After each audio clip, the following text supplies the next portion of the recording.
Good afternoon, everybody. Today's Saturday, the 23rd of January, 2021.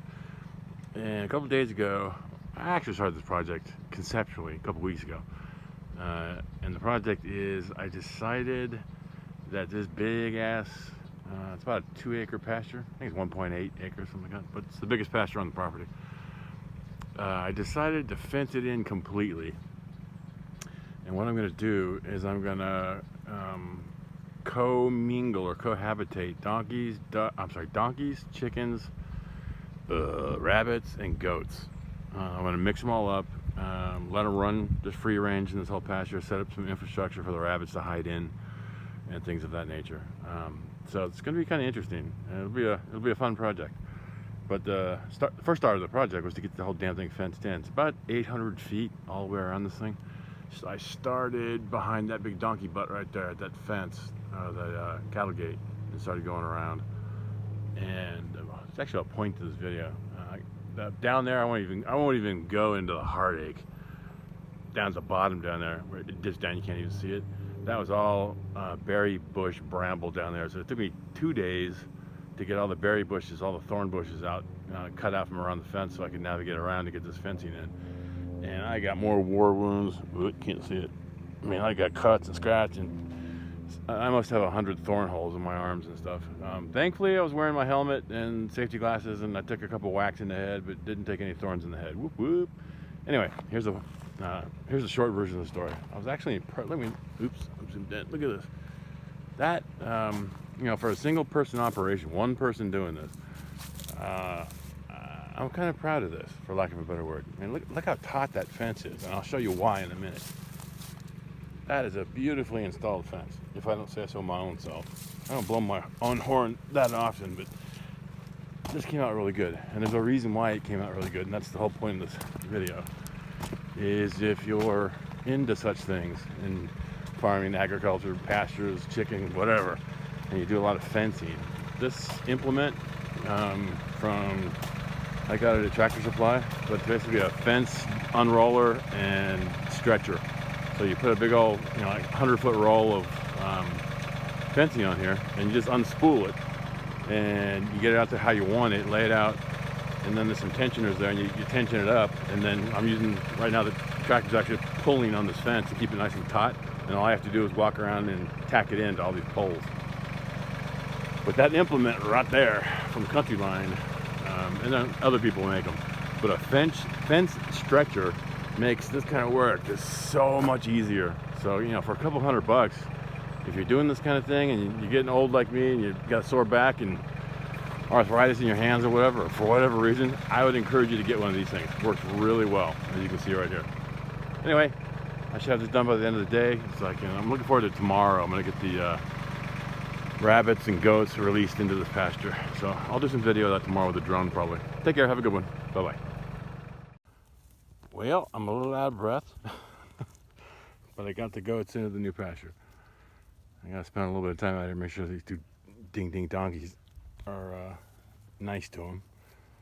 There could be a little bit of territorialness to this because the donkeys have been at it for about 6 to 8 weeks, I think.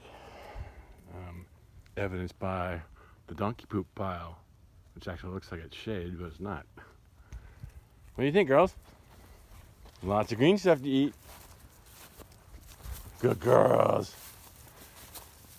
2 pregos can have their babies out here tonight. Yay. Oh boy, she's getting udders. Man, she's milking up every day. Or both of them, but let's see if I can get it on video. So for both of these two, it's their first pregnancy, but you can see the udders starting to fill up right there. So I keep saying this every day, but I think we're a couple days away from them dropping their kids, which I can't wait, so I can get some sleep. I sleep with one eye open, watching these guys on a infrared camera every night, so I make darn sure that if they give birth in the middle of the night when it's like 25 degrees, that I can be out there to help them just in case. Sorry, girls. You lost your girl cave. It's not yours anymore. I'm going to put about 10 rabbits out here today, too. Hopefully the rabbits will distract the donkeys and keep them off the goats a little bit. Lots of green stuff. Look at that. I'll never have to buy goat food again. Yay! Welcome to your new digs, girls. Enjoy it.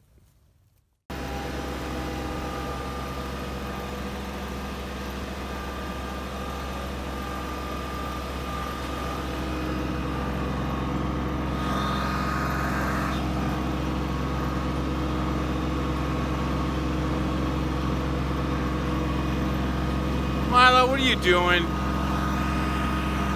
Doofus, get out of there.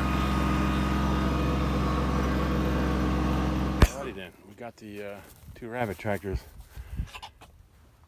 towed into the new pasture, the fenced off pasture. Milo just cracking me up. He's such a punk. He's the punkest animal on this property now. He chases the tractor, he crawls under the tractor like Deuce used to, like when the tractor was moving, so I almost ran over him a couple times. Then I look over and he's screwing with the donkeys. And then I look over again and the donkeys are chasing him like a rocket around the pasture because I guess he pissed them off. So he's fast. He's faster than them, I think. And the other funny thing is, so I just moved this tractor of rabbits, but I moved these guys over 10 minutes ago.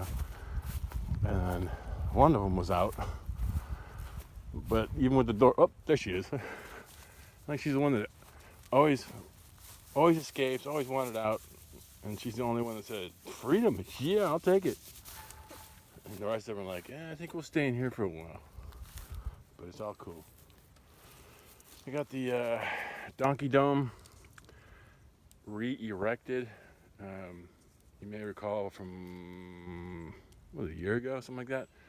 We had that big ass storm. One of the hurricanes came through, and this thing was actually staked in the ground and covered. And I got up in the morning and it was completely tacoed. It was rolled up in a ball and it was sitting over there somewhere. So somewhere around here there's actually a couple of stakes in the ground that got ripped out, but that's how powerful that storm was. But I did get it fixed and re-erected, so I'll take a tarp and tarp that up tomorrow. And I still haven't decided whether or not the goats are going to stay out here. I don't think I'm going to put the goats out here permanently until the 2 mamas have their babies. I think putting them out here now would probably add some stress to them. And as I read in the books and whatnot, now is not a good time to stress the girls out, at all, because the whole birthing process, especially since they're both of them, it's their first pregnancies. It's enough stress. So I'll let them have their babies. And they can come out here and I'll pasture them every day and let them come out here and eat. I thought it was hilarious today. I put the 4 girl goats in here, and they basically did not wander. So that's the gate over there that they came in through. They really didn't wander further than these 2 trees. Kind of like an arc right here. They stayed right here, and they've got all that pasture over the hill to play with. But I'm sure within a week they'll be out there running around, just going bananas. But right now I got goats, donkeys, and rabbits. Tomorrow morning I'm going to bring the chicken tractor in here with about 15 chickens, and that'll be the full complement, at least until spring. What are you doing, knucklehead?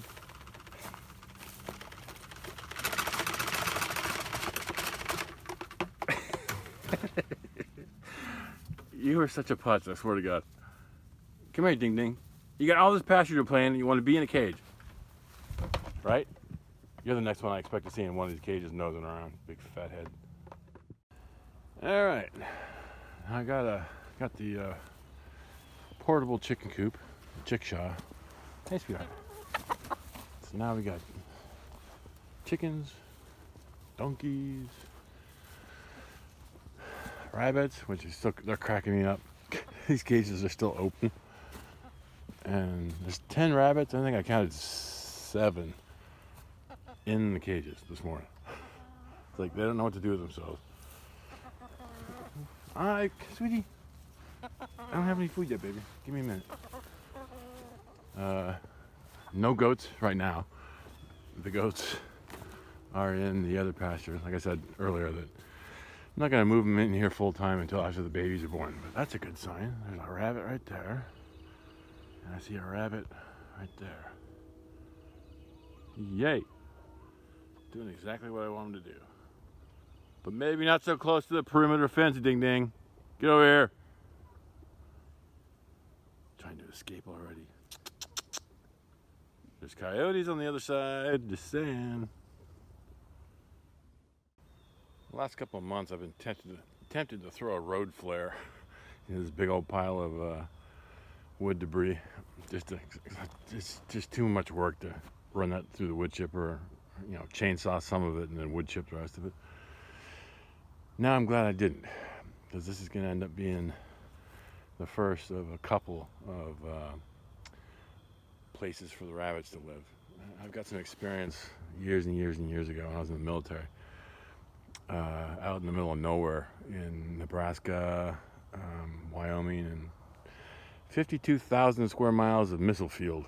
And we used to go out for days at a time back when I was about 19. And I can't tell you how many times we found big old piles of wood like this on a abandoned property in the middle of nowhere. And we'd go into it and it'd be like 100 rabbits inside of it. So based on that experience, I'm going to leave this thing here, probably build another one or two out here somewhere. It's kind of an eyesore, so I'm not going to build them down here, but probably another one over there somewhere. But this will be a really good natural habitat for the rabbits. They'll get into it, and then they'll burrow under it, and it gives them, shade in the summer, safety. I assume I'm still going to have a predator problem. Definitely at night, they're going to have owls, and during the day, there'll be hawks and whatnot. I can't do much about the airborne predators, but coyotes, foxes, and whatnot, and stray dogs.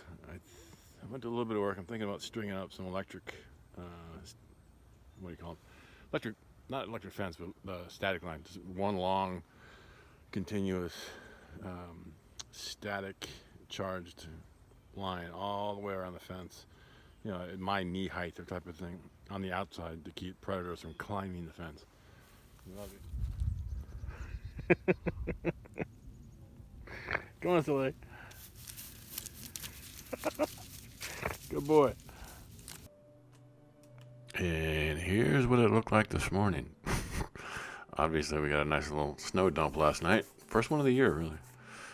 So, rather than heading out there and doing all this by foot, freezing my butt off, I put the drone up, obviously, and did a quick tour around the property and took the opportunity to film a little bit of the periphery of this so you can kind of get a sense for the fencing project. And then what I'll do is just basically fly around the perimeter here real quick, and then we'll swing around. There's a rabbit. I just saw a white rabbit on white snow. That's a good sign. You can get a pretty good sense for, again, the quality install vis-a-vis that fence stretcher. And again, I did this by myself, so this wasn't like an army of people stretching a fence with one person. So that thing really does a great job. Once you learn how to do it, this is like my third fence I think I've installed with that thing. First one was, you would expect, kind of sloppy. Second one was better, and this one was a lot better. You heard me earlier mention the the berry brambles I had to fight through. That's them there.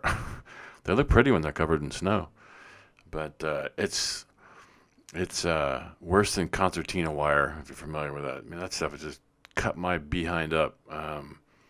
Was the least fun part of this project. And, bang for the buck, it probably took 2 or 3 days to get that little end point down there cleared of berry. So that was a non-trivial exercise in getting this project done. But, we're back over to the south side of the pasture here now. And you get a good sense. So I've probably done about a 270-degree path around, 3/4 of the pasture. But you get a good sense for the size of the pasture, the shape of the pasture, the snow on the ground that we were blessed with last night. And I'm glad we were. That was a nice, pleasant surprise. I think I woke up about 1 or 2 in the morning and looked out the window. I think I took a pee or whatever. Look at the window. I was like, wow, it looks awful white out there. I had no idea it was gonna snow. So again, pleasant surprise. Pushed in here kind of tight just to check on the sub flock, the chickens that are in this chickshaw portable chicken tractor. And it's funny, when I walk up in the morning, they're usually very loud because they get excited because I usually bring them food. But as I snuck up on them with the drone this morning, they were pretty quiet, pretty docile. Maybe I'll do this. Maybe I'll figure out a way to get the chicken feed into a a bin and carry it with the drone and figure out a way to dump it with the drone. Yeah. It'll never work. Anywho, there's the chickens. They're looking good. They're doing really well out here. They've acclimated quite well. They do have a tendency to hang out by the front gate down there, like they want out of the pasture. And this pasture is 5, 6, 7 times bigger than the pasture they were in before I moved them here. So I have no idea why they're trying to get out. Maybe other than maybe their natural GPS in their head makes them think they're not at home. But they're quickly figuring out this is home. No rabbits in the rabbit trackers. I was very happy to see that. So even with snow on the ground, those rabbits are out there, living it up, having fun, doing something, eating snow.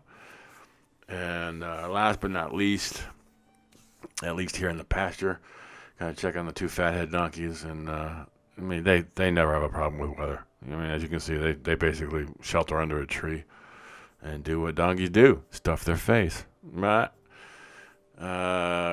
Cut over to final 2 checks. I dropped in and checked on the ducks. That's just part of my morning protocol is count the ducks. You probably heard me say before, I used to have 17 ducks. Now I have 6. Coyotes and foxes and whatnot got all the other ones. And I've had 6 pretty much all winter.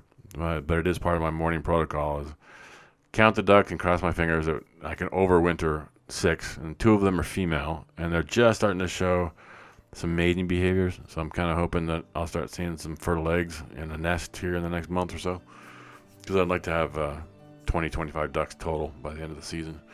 Look, I have my own little creek running through that pasture now.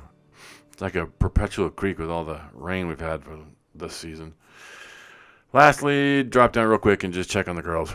I'd already looked at them on the, you can see the white, you can kind of see it there, one side, right there. There's a pan tilt zoom camera, wireless camera right there at the kind of center, and that's what I watch them with all night. It's infrared.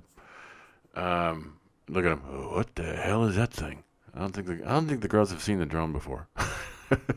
Evidenced by the look on their face.